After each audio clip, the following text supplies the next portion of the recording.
So we are moving now to the global discussion. So please ask a question. I have already some that I would like to discuss with you, Timo and Changu. The first one, it was a question at the beginning of the session. Somebody asked, what is the future of immunotherapy? So this is a question for you, Timo. What is the future? Yeah, well, I think immunotherapy is here to stay. That's important. I think we now see that immunotherapy is the cornerstone of HCC treatment, first line for most patients. But there are many unanswered questions. The first one is, can we make immunotherapy better? And I think we have to move beyond PD-L1 and CTLA-4. There are some interesting new compounds like TIGIT that seem to be promising. Of course, we're still awaiting results of those trials, but I think this development is ongoing, and we will see this kind of trials happening in the future.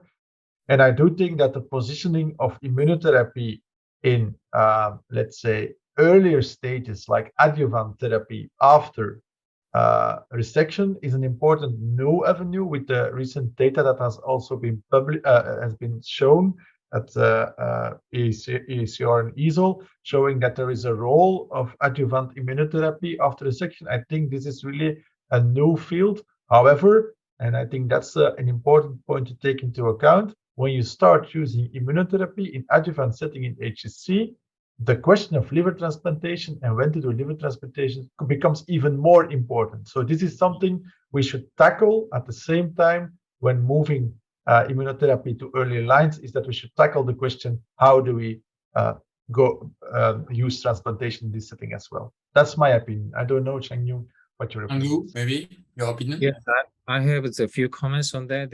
First of all, currently ongoing clinical trials seems to be testing all the effective the therapeutic options in the one shot. So currently there is a clinical trials investigating the anti-PD-1, anti-VEGF TKIs, or the anti-VEGF and the antibody plus the CTLA-4 in the triplet therapy. So we need to wait the results of the ongoing trials, and the other option is adding the immune modulating agents in the currently approved the atezolizumab.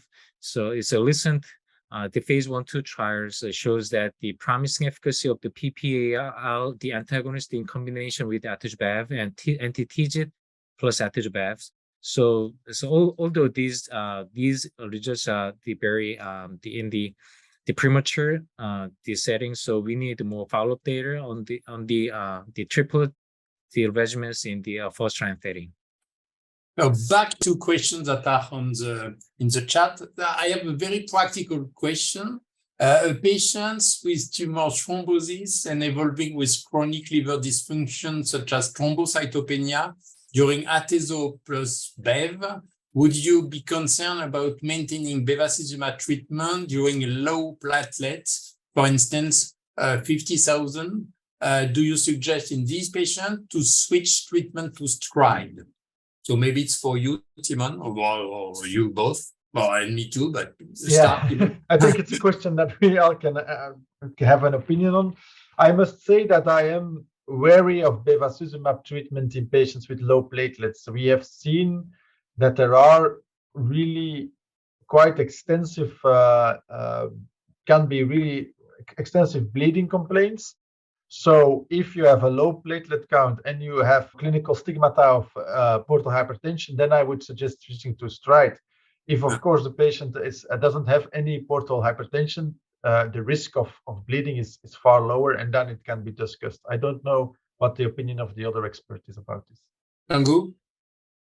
Yes, this is very nice question, as we sometimes see the practical issues.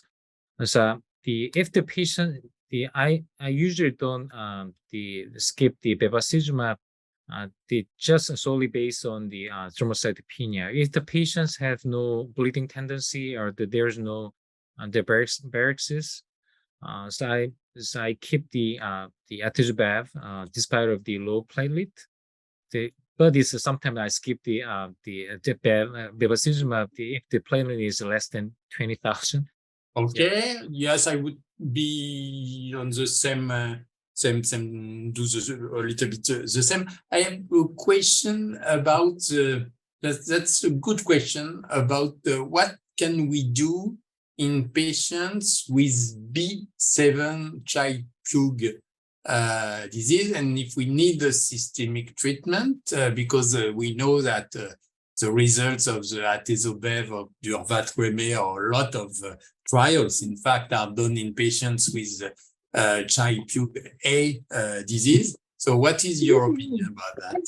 And this is specifically, and I agree on that question, that is a very practical question, B7, because B8, I think everybody will agree on the fact that it is complicated to give a systemic treatment to these patients. But B7, imagine you have I don't know, maybe a little bit ascites or something like that. What would you recommend as a standard of care for this treatment?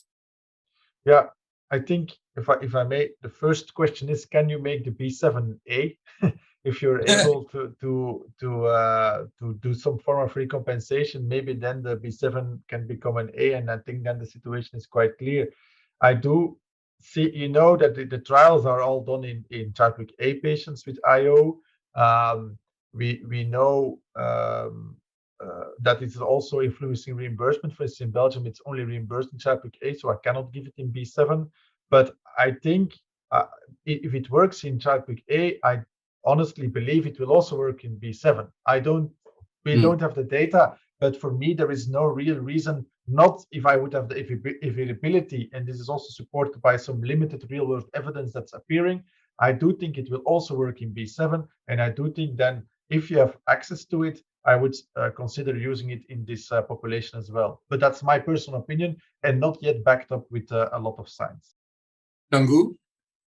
Yes, this is also a very good question. There is the interesting paper is published in the liver cancer recently. So it is subgroup post-hoc analysis in the IMbrave the 150 trials, and that study that analysis shows that the LB score 2, LB graded 2 groups, there is no difference in terms of the efficacy between the atezolizumab versus sorafenib. So in my clinical practice, I sometimes face some patients with marginal, so the Child-Pugh A 6 to B7. Some marginal patients have experienced some liver dysfunction with the atezolizumab.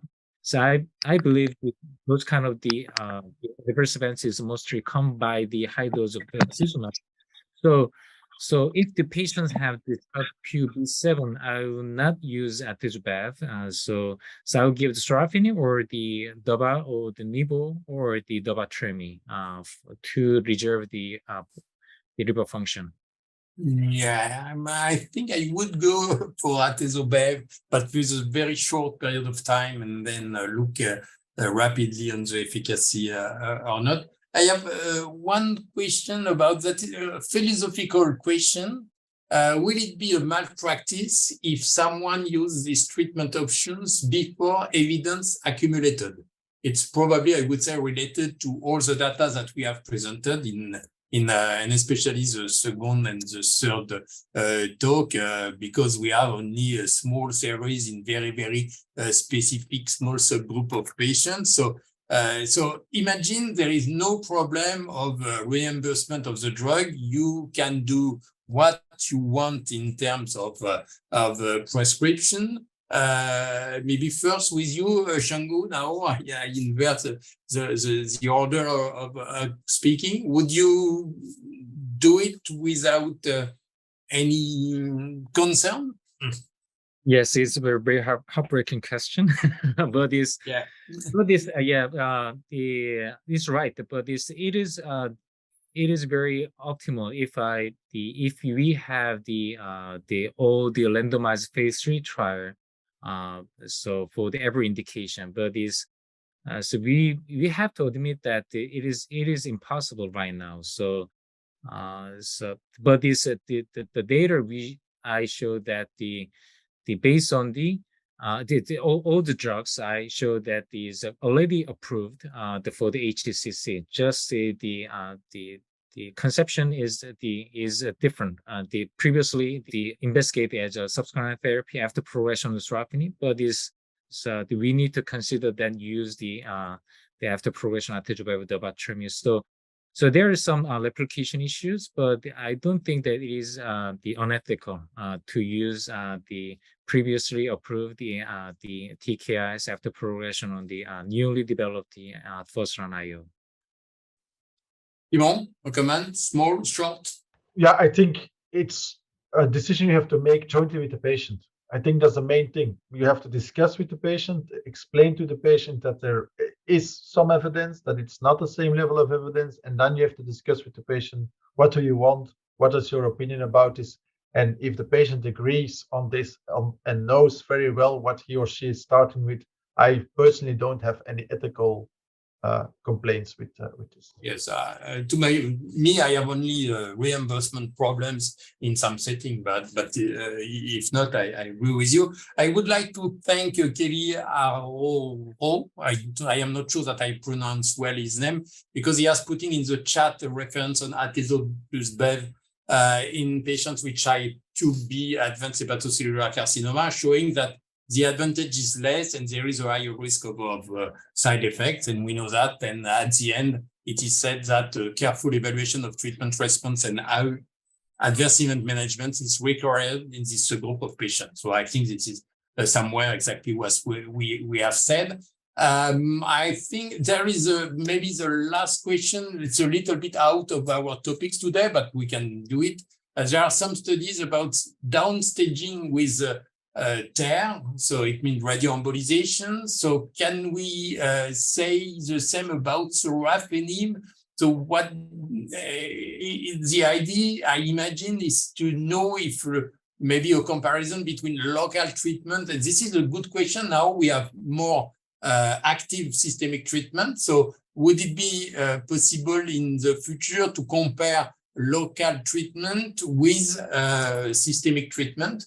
So maybe Timon first. Yeah, that's a very good question. And the short answer is we don't know yet.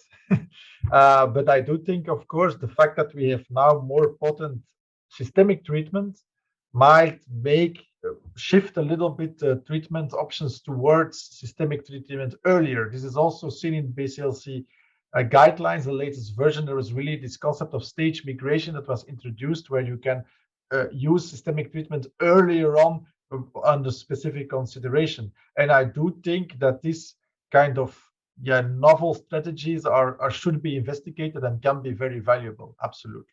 But we don't know yet. Yes, and maybe combination of systemic and local. And absolutely. There are a lot of trials ongoing also. Ongoing trial on that. Changun, last comment on that? Yes, I also agree with Timon's comments. We need to wait the current ongoing trials for the combination of the TACE or TARE plus systemic therapy, and also the upfront systemic therapy instead of the local therapy. So very happy to waiting to see that result. What we can say, we are sure it will again change the landscape of treatment of this disease, because we are with so much combination to do that. I am sure that one or maybe two or maybe three will work, and that the standard of care of this disease will change in the next future. So maybe I think that we have to stop there. So the future perspective are clearly for if we are back to the real topic of this webinar, is that clearly IO-based combination regimens are really established as first-line treatment.